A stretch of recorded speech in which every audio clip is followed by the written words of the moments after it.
Welcome, everybody. Thank you so much for being here on this edition of the REI Hacker Podcast. I am really excited for our next guest. His name is Jaymie Friesen. Jaymie is he's a real estate investor. He's an entrepreneur, and he started multiple businesses, including one that grew to over $9 million in revenue annually. Really impressive. Now he's the founder and operator of a really cool project called the Azhen Sanctuary. Interesting thing is Jaymie went bankrupt during COVID, down but certainly not out. He raised some money to buy 160 acres of land in one of the most expensive places on the planet, and he turned it into a homestead, a retreat space, and a hobby farm with Airbnb rentals and a private lake, making over $30,000 a month in just under 7 months. Really cool story, Jaymie. I'm so excited to learn about your journey and how you went from tech entrepreneur basically to someone who is living off grid and avoiding everybody, but still, getting all the things that you need to survive and building a community where you can thrive. Yeah, absolutely. Thank you for having me. I really appreciate it. Yeah, the journey's been pretty wild. Pretty much just felt pretty burnt out in the corporate world and wanted to do something a little bit more laid back. So tell me about your upbringing. How did you, get into being an entrepreneur? Is that something that was, part of the family, or did you find it on your own? And then, how did you eventually get to the point where you wanted to be in a tiny home off grid? Yeah, definitely part of the family. In some ways, more than others. We grew up in the trades, so our family were tradesmen who worked for themselves. So I grew up, sweeping floors when I was 10, kind of thing, on like my grandfather's job sites and that type of thing. But what we noticed as I grew older was that they were kind of trapped inside of their businesses. They built themselves a job that they were kind of now a slave to. And there's definitely a lot of pros in the lifestyle of being able to come and, pick us up from school and take us to the lake for the weekend or something early when without, being able to do that working for themselves. But yeah, we saw that my brother and I, he's my partner in this project, we saw that they were expert craftsmen, but not necessarily that incredible at the business side of things. So they worked in their business, not on it. So growing up, I just knew that generally I also think I just had an authority problem. So I just really didn't want anybody to tell me what to do. So learned that really early on. And also went through a lot of jobs really early on. We were working from a really young age, started working when we were around 10, doing little stuff and, full on, helping build houses by the age of 12. And I had 16 jobs before the age of 18 that I had tried. And I was really just eager to go out and find what I wanted to do. And I realized that working for somebody else just wasn't one of those things that I wanted to do. So yeah, I started a whole bunch of stuff. I started a landscaping company in high school. I started a clothing business, which I sold. I started a marketing agency. I started when I was 13. I started importing parts for phones and fixing cell phones. So yeah, I've always just been had something on the go, and just learned a little bit more with each attempt. And yeah, then we came into some bigger ventures. I started a company called Habitat Botanicals, which is now called Long Weekend. It was a bath and beauty brand, an e-commerce brand. We did natural deodorant, hair care products, that type of thing, in compostable packaging, trying to be environmentally friendly. That was kind of our angle with it. So this was my first big attempt at e-commerce, and it went okay. It was going well, but it was doing about 150,000 a month, but it wasn't yet profitable. And that was during COVID. And when COVID hit, the logistics of trying to get all these different, like hundreds of different ingredients in from different countries, became a nightmare, and we had big cash flow issues. And then because of that, we kind of had to force a sale, which we got acquired by a new company, and they were a little bit more corporate than us. So then, with working with them in more of a corporate environment, I just really butted heads with some people there, and did not. It was a really rocky acquisition. Lots of kind of corporate bullying, let's say, and for my staff and I. So I had to hire some lawyers and just get out safely as fast as I could. Lost everything with that. Had to bankrupt. Basically, we did an asset sale, and then I sold this other shell company left over that still had a bunch of debt. So I had to bankrupt that. And I had put everything that I personally had into it. I sold everything. I had put my student credit line into it, everything, my credit cards. So I was sitting there, without knowing how I was going to pay for food or rent in the next 2 weeks.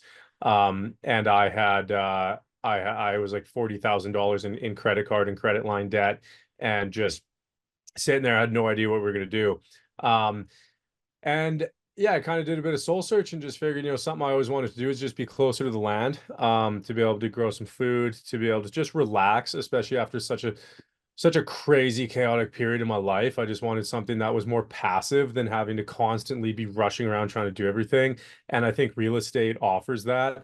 Yeah, we went out and through business, I had bought a home before and sold it, so I was familiar with it and grew up building homes and stuff. But I knew from business experience that if we could find a way to make it financially viable, to go out and buy some property, that somebody would come in and help us buy it. So I used that knowledge to then go into real estate and buy this massive chunk of barren land, and started finding ways to make money with it. Did you have was that something that you conceived of like after everything went south with the other business, or was this something that was floating around in your head throughout your teen years and as a young adult? It was floating around in my head for sure. I always knew that I just really enjoyed being in nature, really enjoyed being outside in the trees. And Yeah, I always figured that, starting a homestead and just living out in the forest was something that I wanted to try. And the way I like to live is that, you know, I want to look back when I'm 70, and say I lived a good life, and I tried all the things that I thought I wanted to do. And I've done it before, and oftentimes you do it and you're like, I don't like this, but at least you tried. But with Right. this, that was one of those things that I ended up actually really, really loving. So yeah, it was floating around probably since the age of 13. I figured, one day I'm gonna just go live in the forest. Oh yeah. That's so cool. So, did you initially think it was going to be a business when you first conceived of it, or was it like, okay, this is just something I'm going to do, and then you thought, well, shoot, how am I going to pay for this? And then it became more of like a business model than just something you wanted to do personally. Yeah, that's pretty much exactly how it went. I think at 13, I wasn't quite thinking with the scope that I do now. But I just knew that at that age, I just kind of saw the trap. I saw the trap of, like, you graduate, you go into a bit of student debt, you go and work on a job that you probably aren't super fulfilled with, to pay for a house that you're too busy at your job to even spend any time in, and you just kind of get in this cycle, of kind of like basic consumerism. And I saw that in my family, and I saw that in so many friends, and I just knew that I only had a limited amount of years until that cycle hit me, and I was forced to join it. I would be forced to get a job, pay my rent, and get in the hamster wheel. So when I was 13, that's what really drove me to start businesses, because I'm like, I need to preemptively make sure that I don't have to do that and go get a job. So I would work jobs, and I'd use all that money to try and get some businesses going, and most of them failed, but I learned a lot. Yeah, and then through seeing that trap, I figured, if I could just find a way to get a chunk of land and be self-sufficient and not really have any bills, that I would be able to just, live how I want and do what I want with my days. Obviously, in hindsight, that was very kind of short thinking, just because obviously things cost it. Like buying the land, for example, is the cheap part. Building everything on the land is very expensive. So obviously it's a huge financial undertaking to be able to even begin living that way. But I was able to use my later skills from business to figure out how to cover those costs. Yeah, it sounds like it was the perfect storm. right? You were kind of like forced to do it. You had this skill set of running businesses and understanding profit and loss statements, and knowing how to read a balance sheet, and understanding how to make something viable and profitable. And then also now going out and saying, okay, I'm going to make this thing happen. It all came together. Now, you have a bit of an accent, so it sounds, and from my American accent, right? But you're Canadian. I am, yeah. Yeah. So we're Okay. in I was raised on the out like an hour outside of Vancouver, BC, Canada. And we right here, our property, which I'm on right now, I'm in my tiny home, uh, is in Rock Creek, British Columbia, which is right on the Washington border. Okay. And so the saying that it's one of the most expensive places on earth, how do you measure that? Is it just because that's the cost of the land, like the price per acre was so high?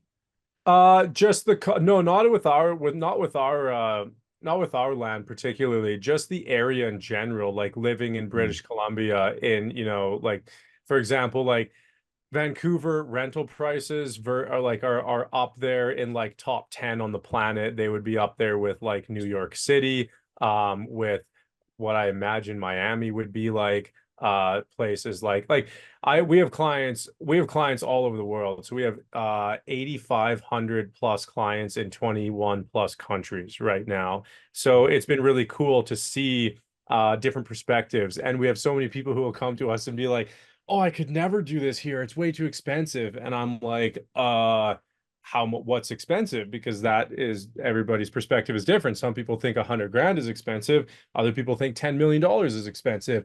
And they'll come back and be like, oh, land here is like $1 million. And I'm sitting here like, everything here is $1 million. Like right. there's like a basic home in the city here is $3 million. Like that's just the normal thing. So that's pretty much all I mean is it's comparable to going to Tokyo or going to New York or something like that would be like what our area would cost. Yeah, it is all relative. It really is. Yeah, And it also depends on too on how much land you get. I mean, if you can get uh, you pay $1 million and you're paying $5,000 an acre, like that's pretty good, right? Compared to where what some other places would be. And then now you're talking about like raw land versus a land with a structure on it, entirely different, pricing structure, right? But you bought exactly. raw land, right?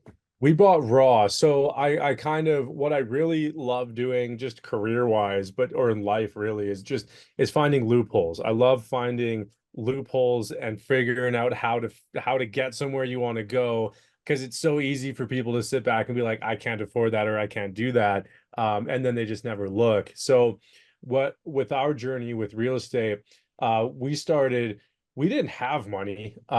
We just started looking and we just kind of were flying by the seat of our pants.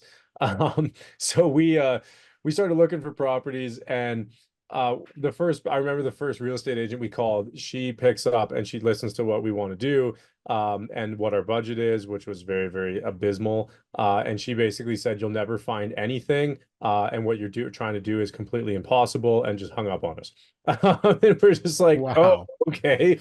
Well then. So we kept looking and we just believed that there has to be something. There has to be some kind of undervalued property that's barren that I don't know, maybe a wildfire hit it. I don't know. Something's got to give. Something's got to be cheap enough that we can get it. So we started looking and we started to see some patterns. There's certain areas, certain types of land where like basically the farther out you go, um the less usable the land is essentially.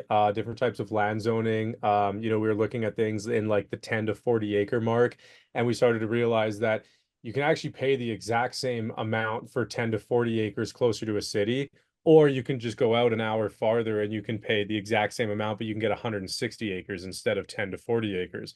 Just Mm, because people don't really know what to do with 160 acres. Not a lot of people are looking for 160 acres. They would rather have a nicer plot with power and water lines already running to it that's 10 acres that's a little closer to a city or something like that or to a town. So yeah, basically we managed to find something that was just really undervalued. And we were able to get 160 acres for 215,000, which is about $1,500 an acre, which is like Wow. really, really cheap in our area. Um, and yeah, people just didn't want it. It's very mountainous. We have 160 acres, and probably 40 of those acres or more is a mountain. That's like a 40-minute hike. Our elevation is very high. It's When I say mountainous, I mean that people wouldn't use it for farming. It's not traditional farmland. It's dusty. The soil health is pretty low. It had been logged before, so there's not any like valuable timber. I mean, there's a little bit, but not very much valuable timber on it. So yeah, people would look at this and they're like, "What would you ever use that for?" And that's why we got it for so cheap. And then we just had to figure out creative ways to turn those weaknesses into strengths and be able to use that for something, which we've done. And I think we've done a pretty good job of it. So tell me about the business model. So you've got the land now. You guys raised some money. It sounds like you brought in some investors potentially. Were those Mhm. investors ones that wanted to take part in the community that you were building, or was it what was their angle? So we've taken on two. So the first one was to just get the property, and the second one was to help build the property out. I mean, if we found the right one to begin with, it could have just been one. It could have just been one guy, or one person. But um, we used kind of the BRRRR method. So that would be like buy, rehab, or buy, renovate, uh, rent it out, refinance, repeat type deal. Hmm. So we saw people, we knew of people who did that, and we saw people online doing that. So we kind of knew of that model, and we just knew that people are generally applying that to cities and to more urban areas. So we basically looked at that, and right away, I kind of clicked for me. I'm like, okay, well, I knew a guy who just went and they spent 500 grand on a house. Obviously, it's mortgage. And then they renovated it and they rent it out.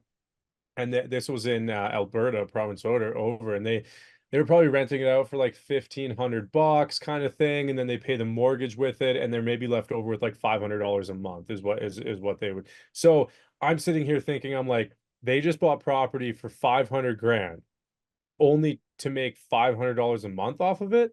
I'm like, that seems insane to me. So here I am looking at 160 acres, and I'm like, we can buy this for 215,000, so way less than $500,000, and we can generate way more money off of it. We can farm it, we can do short-term rentals, you could do long-term rentals, and not just one or two like what that you're limited to in an urban area. If someone were to do that method, they're limited to probably like the main house and a suite. Maybe you're lucky you get a carriage house, right?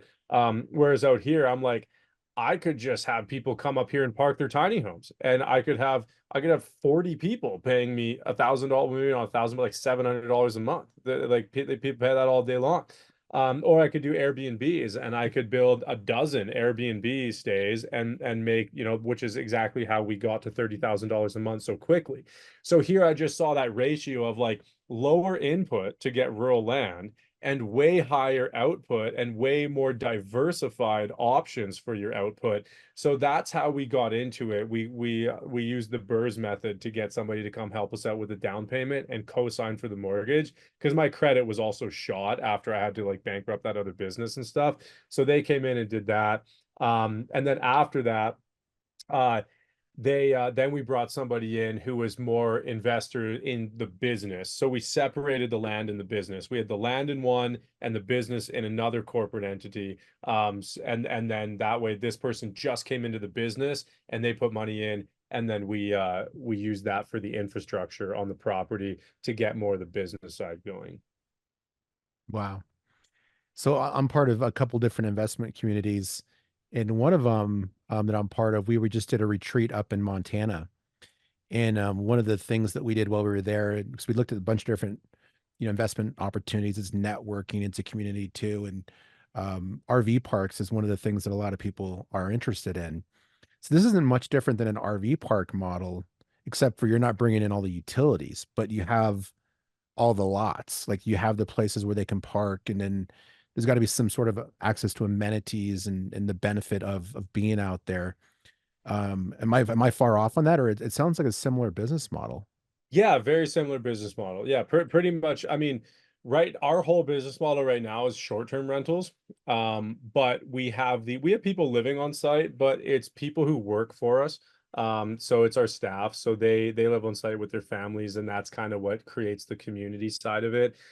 Which we like it that way, just because you get to control who you're living with instead of just letting any random willy-nilly person come and do it. We have a lot of clients that want to create communities, um, and communities can go south really quickly. So for us, it's really just people who work with us who are on our team.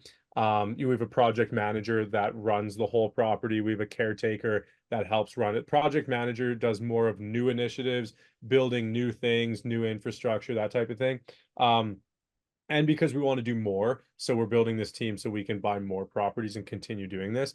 And then we have a caretaker, and we have live work exchange folks living on site as well, who help, maintain, clean, put up the stays, who help in the garden and orchard and all that kind of stuff. So the caretaker kind of manages all of that side. So and then other than that, like just family and friends, like if family and friends want to have a little like vacation cabin, or they want to live here full time, or maybe 6 months out of the year. So yeah, we have friends that are kind of doing that thing, that part of it as well. So it's really like the community side for us is more like fun, not really a business model, but it could be. It's one of the business models that we do help people with. We have many clients that do that. But Hmm. we've chosen to go with the short-term rentals mainly for less people on the property, so less wear and tear on the land, less people to deal with, less drama, and more income. So it's a lower volume, higher price per night is basically the way we see it and why we've gone the route of short-term rental. Tell me about the off-grid portion of it, right? So you guys are out there. There's no power lines. There's no, um, sewage, right? What is the off-grid piece of it, and how are you able to make money on that as well? Yeah, so that side, that was one of the things where like people don't know what to do with land that doesn't have hookups, right? So naturally, that was one of the things that made this property less desirable for other people, but more desirable for us because we knew, hey, if we can solve this, we might unlock this massive opportunity in buying really affordable real estate and being able to turn it into something. So yeah, we run full solar power. Everything's full solar. We drilled a well, and then the solar runs the well pump. So we have proper underground water lines, which it's effectively it's the same as you living in the city at this point. Um, and then septic, we're putting in some septic now. We've been living just with like incineration toilets actually. So they're just like fancy, like $6,000 toilets that just incinerate everything, and then you just put it in your compost. Mm. So that was a way that we used to get around bylaws, to not have to deal with all the compost toilet kind of, garbage with it's a lot of bylaws to try and figure out how to do composting stuff safely and accurately, or at least the townships and cities think it is. So yeah, we went incineration toilet at first, and then now we're doing some septic installation. So yeah, that's that's pretty much it. We definitely learned some hard lessons. We've overspent a lot of money, wasted a lot of money on solar power. Mm. There's so many salespeople out there that are selling solar that have no idea what they're doing, and they're used to hooking up systems to houses that are on grid, not to full off grid projects like this. So yeah, we probably spent $100,000 on solar in the wrong place. Nowadays we know that if we would have known the better suppliers to go to and how to set it up, and how to piece together a system, we probably would have gotten double the power for half the price, which is wild. So that basically means four times the power for the same price. So Wow. there's definitely, if somebody's looking to do anything like this, I definitely recommend talking to somebody about it. Come ask us some questions because we'd love Right. to help save you some money. Because yeah, we've lost a lot of money just allocating it to the wrong things because we didn't know what we were doing when we started. So that's one thing we try and help people with is just to make this path more viable for them. Yeah.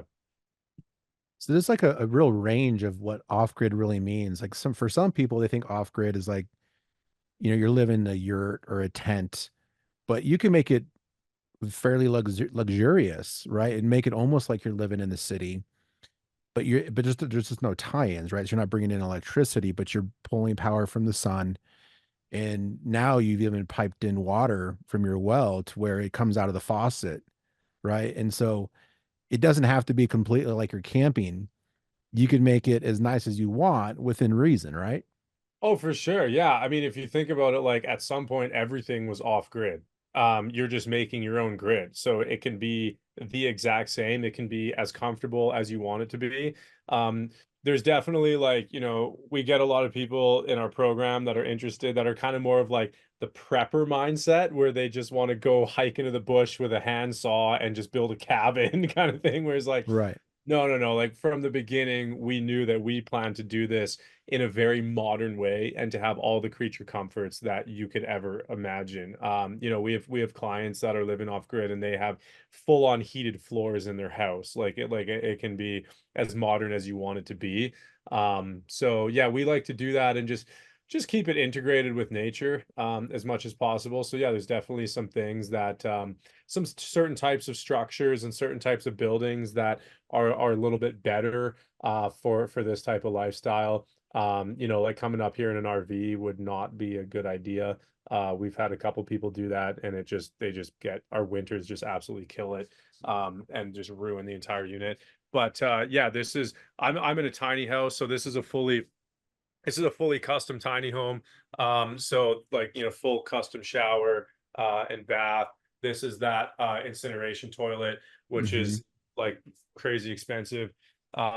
So yeah, we have like retro appliances and stuff. So yeah, it's a very, very modern, Yeah. nice What's the place. square feet on your house there?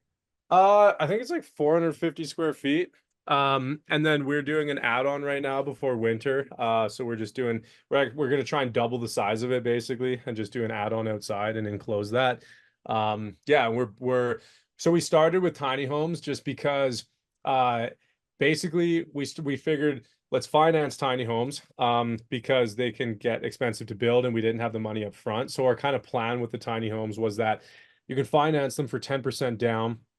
And ours were pretty expensive. I wouldn't do that again, honestly. This one that I'm in right now is $208,000 Canadian, which would be like, I don't know, 150K US. There's ones right now out there for 99,000 Canadian, so say like 70,000 US. I would buy one of those. So if we just use Canadian math, that would be $10,000 down, and then probably pay somewhere around $730, $740 a month in payments towards that. But you could rent that out for way more than that. Like up here, we could rent this unit out. We rent tents out and we make like $4,000 a month off of a tent.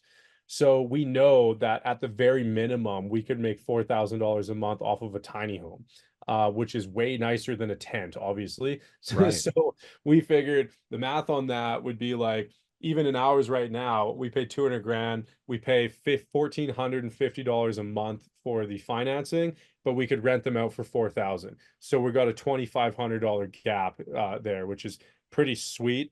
So we figured let's just get these to live in the short term, because when you're starting a project like this, you don't exactly know where everything's going yet, and it takes a little while to get the power and the water and everything set up. So we figured let's get these in, and that way we can move them around because they're on wheels if we needed to move them. And then we'll live in these while we build our dream homes, and then once we move into our dream homes, we'll use these as rentals. So that Mm. was and add them to the rental fleet. So yeah, that was the thought behind the tiny homes. Yeah. That's what I was thinking too. I've been looking at property in Colorado. That's where I live.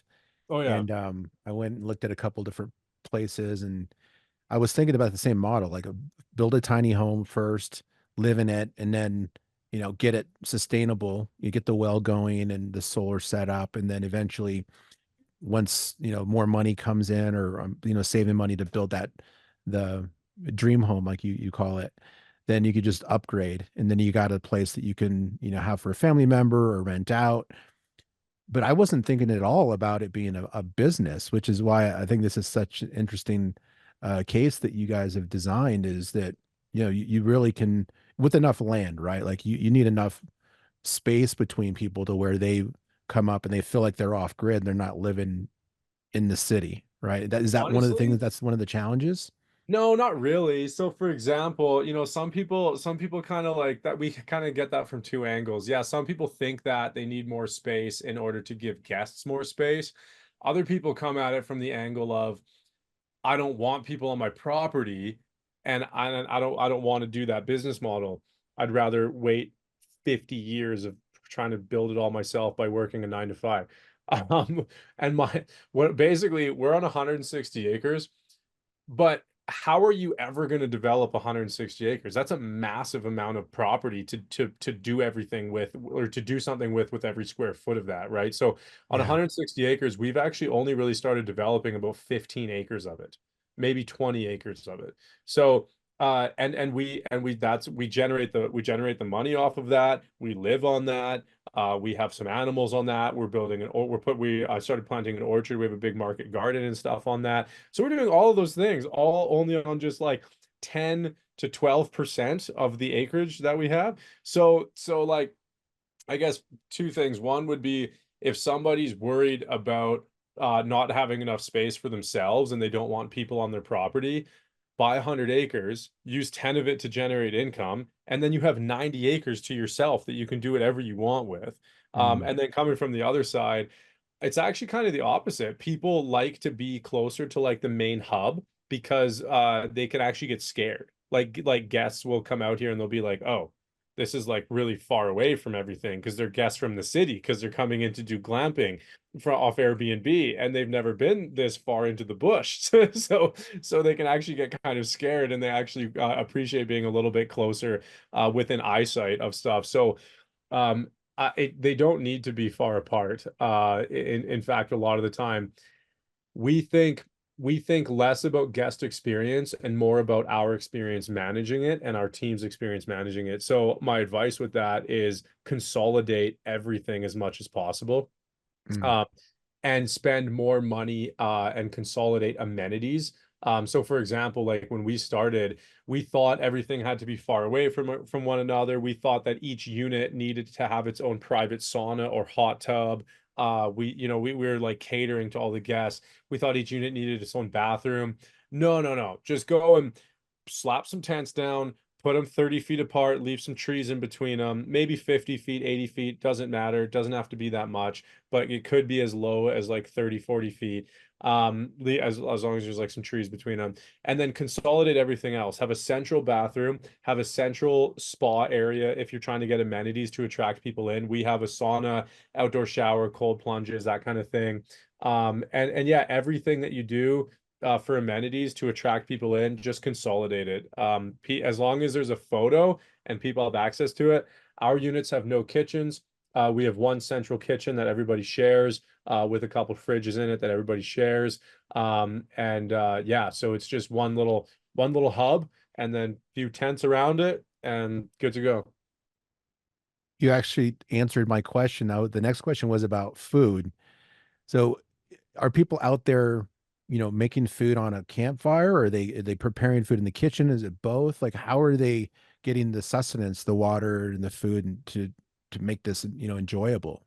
Yeah, we don't allow anyone to do fires. We don't trust guests with that. They just are not like, most of the people coming have never really started a fire before.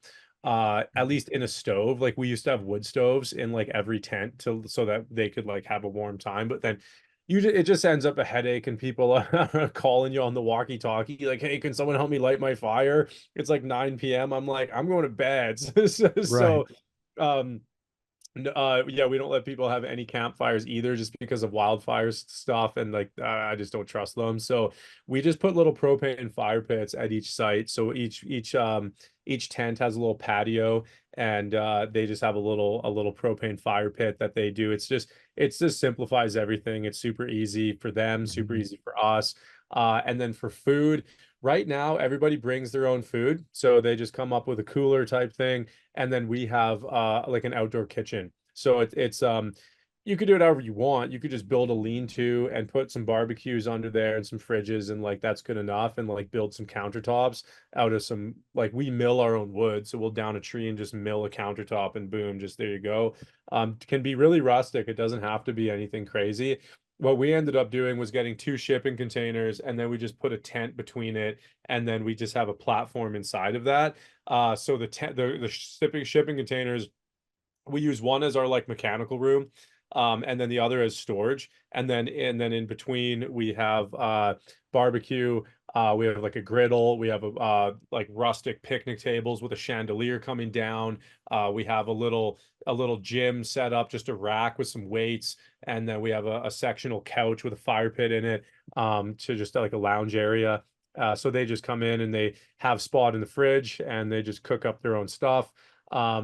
However, now we've been running for a couple of years. Well, we've been running for 3.5 years now. And we're right now, like, it's been a lot of focus on infrastructure. So far, we've been putting more resident sites. We have 5 resident sites that all have power and water and everything all run to them, and it's like it's starting to feel it's like very easy now. Where the first couple of years without power and water, it was tougher. It was a lot tougher.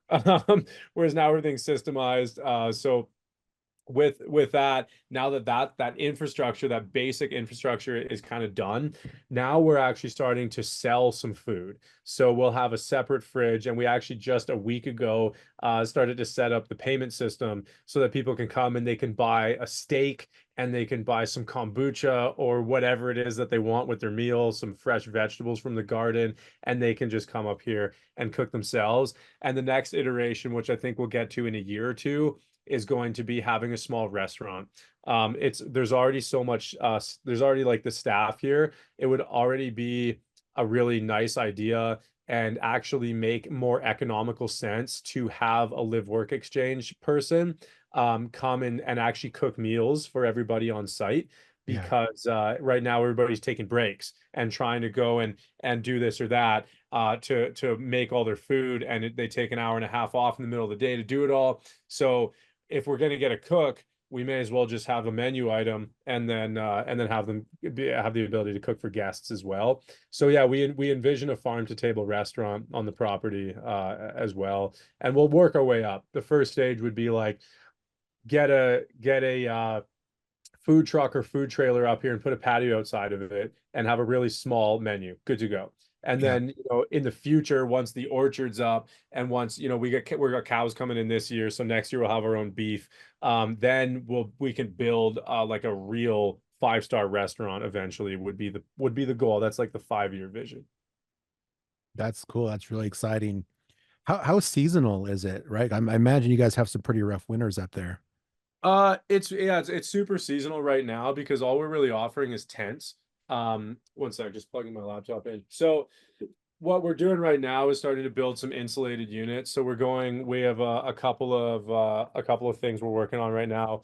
One is A-frames. We're trying to identify things on Airbnb that rent out for more money, and we're trying to run a cost benefit analysis of like how can we spend the least amount of money but get the highest amount of nightly rate out of it. So we've identified 3 things. One, that's really easy, is just A-frames. Super easy. People just like them. They look cool. Cool little cabin idea. So we're going to be building a couple of those this winter, to have winterized units for people to stay in. And then the next one is a tree house. So we're basically going to take those A-frames, build a couple more, and just put them on stilts and have a tree coming through the patio. It would Hmm. only cost an extra, I don't know, $5,000 to $10,000 to put them on some stilts. Wouldn't be that expensive.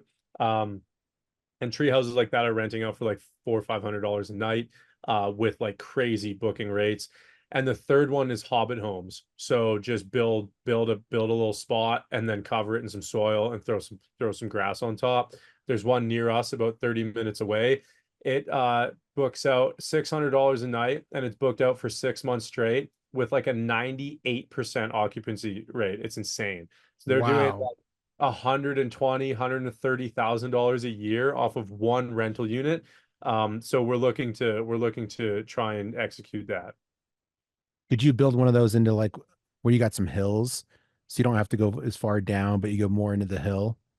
Exactly. Yeah, yeah. Yeah. We dig a hill out, build it, and then backfill and do it in and amongst the orchard, so it feels like a little Hobbitville. Yeah. So yeah, we're looking at coming out with kits for those things, so that we can sell them to clients because we have, we help clients with this. So we would be able to actually sell these prefabbed kits for rental units for these like high income, really unique rental units. So let's get into the your client piece of it, right? So this started off as a business, and you had enough people asking questions of you. You guys decided to build, a course, an online community. You got step-by-step guides, personal help, in-person workshops. Like, how did that develop, the business model develop to where you actually wanted to teach people how to do it?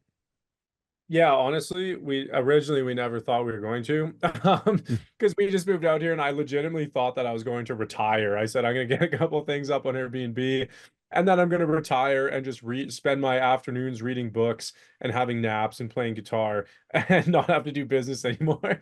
Um, but within about a year and a half of starting the project, we had we just had a lot of people asking. And then one day we didn't really think anything of it, but we just figured, hey, we were running all sorts of retreats and workshops. We're running permaculture workshops and flying instructors in and all this stuff. And my brother and I are status Indians, so we had our elders coming up. We were doing workshops for like making drums and things like that. So one day we just put out on our social media, and this was when we had a really small following. So we only had like a couple thousand people following us, which is, not very much. And we just posted on our story. We're like, hey, anybody interested in learning how we did this, how we managed to get the land, how to assess the land to make sure that it's right and avoid all the mistakes that we made when we did that.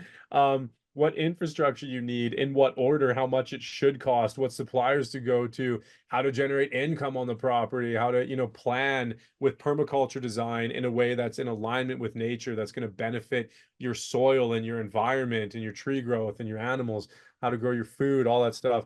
And we woke up in the morning and had more e-transfers in the bank than there were tickets. So we actually had to open up more weekends just to get people into those workshops. And we all that we were doing was selling it using a Google Doc. So we didn't even have a website or anything. We literally just like wrote that out on a Google Doc and then sent people a link. And we woke up with a bunch of money in our bank account. So I remember the final workshop we did, because we had to push it out so far to get everybody in, so we had to do more. It was in winter, so we have a photo of us in like everybody's in toques and there's snow on the ground while we're doing this workshop that year. And then from there in the winter, we were just kind of bored because you can't build a lot up here in the winter. And people kept asking, they're like, hey, it's going to cost me a lot to get there. We had people flying in from Florida, people driving from Texas, like literally across the continent to come here and take the program. So they just kept asking, like, can you guys just teach me online? Like, do I have to come there because it's kind of expensive to get on a plane or whatever? So yeah, that kind of made us urge us to come up with the online version of it, which we did, and then we launched it, and it just blew up, and we never really expected that. But yeah, it's been an honor. It's been really fun. We really really enjoyed doing it, and yeah, when we launched, I remember thinking, you know, my brother and I have a pretty good background for this. We were raised in the trades, so we know how to build stuff. We've had several businesses, so we have a good mind for that. And we thought to ourselves, like, almost felt bad launching it because I'm like, are people actually gonna be able to do this, or is this just like something we were able to do? But no, we've had single mothers go out there that have three kids in tow, and they've raised the money with no experience in building, no experience in real estate, nothing, and they go into it, and Catherine is her name, the example I'm thinking of. She's also in one of the more expensive location than we're in, and she bought 50 acres and is now has geodomes up that she's renting on Airbnb. They're planting food for an orchard. They have other people there, like-minded families living together, like everything that she wanted. is happened. So it's really crazy to see that people have gotten way better results than we ever did and faster, which I guess is kind of the point Yeah. because trying to save them from making all of the mistakes that we did. Oh yeah. No, I was reading some of your testimonials, and there's this person after person saying like you changed their life, and it was like you guys totally over delivered, and like the in-person stuff, and just so many like happy people that were trying it. Because I could think it would be so scary to like take this on your own, right? To go out there and just like hack your way through it. I mean, that's what entrepreneurs do, right? We hack our way through situations and force it to happen, and usually takes too long, way longer than you think, and it's going to be way more expensive than you thought, and you probably, lose your hair and go gray and get stressed that what out. But that's the whole purpose, right? Is you guys built a system that is a proven system based off of your own experiences, and now you can serve it to people. And I was looking at the cost. I couldn't believe the cost. It's so inexpensive for what you guys deliver. I mean, that to me is really cool. Like you're basically giving so many people access to what you guys have done. Thousands and thousands of people in over 20 countries. Like that's really cool. Yeah, yeah, it's been good. It's definitely we've definitely had a lot of people come through who have been through other real estate programs and who have been through like business programs and things like that. And they've come through and they come back and they're like, dude, you guys should be charging like $5,000 to $10,000 for this. Like this should be a high ticket program. But that's just not the point. Like the point for us is to help people. And most of our audience, like your audience, like anybody listening to this is probably way more educated. Even if it's somebody who's just interested in real estate investing and like getting into that, they probably already have so much more knowledge than anybody going into our program does, because our audience is typically somebody who is is kind of like interested in getting land and being a homesteader and just kind of having some passive income that they can like retire a little bit early on and go focus on growing food and planting an orchard and having some chickens. That's what most people are doing with it.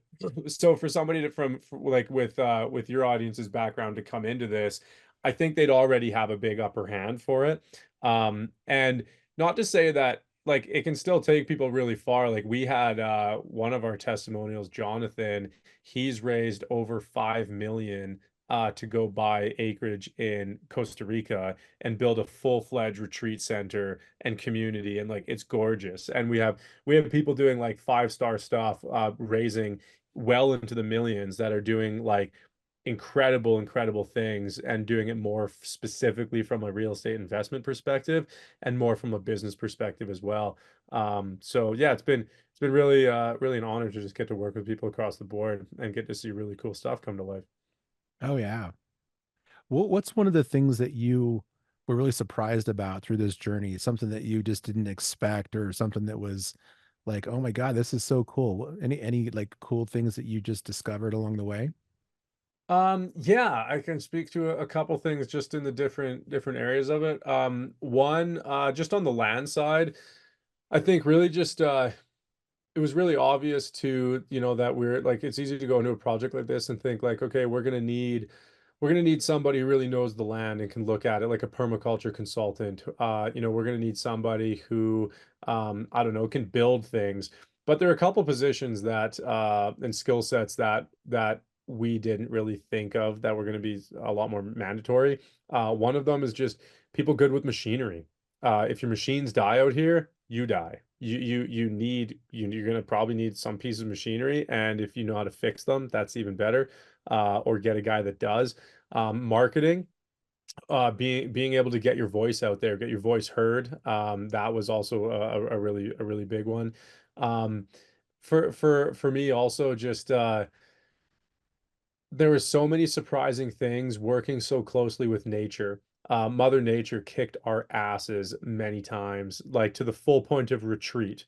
When we started this, we came up in the wrong season, and and we spent 150 grand before we even got up our own driveway.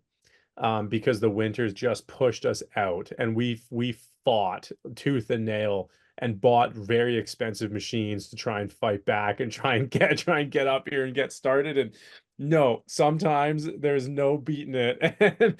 And being able to see both those experiences that were like really hard, also experiences that are really incredible, where nature has just supported us in this. And we worked with some of the best permaculture consultants in the world on this project to have their eyes on our land, and to have them physically here walking and looking at things and looking at the contour of the hills and saying the rain falls like this and this is what happens underground when it goes there, and then using that knowledge to know where to dig if we want a swimming hole, and then digging that swimming hole and having it fill up with pearl blue water the next year. So now we have our own private lake. Like, just getting to really intimately know your land has been such a fulfilling experience.